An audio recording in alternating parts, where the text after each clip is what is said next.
పరవశించేను ఆతని పావన పాదధూళికై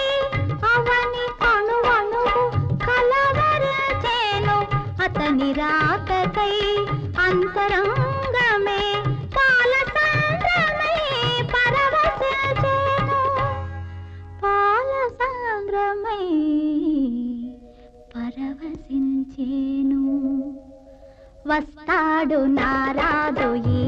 రోజు తానే వస్తాడు నెలరాజు ఈ రోజు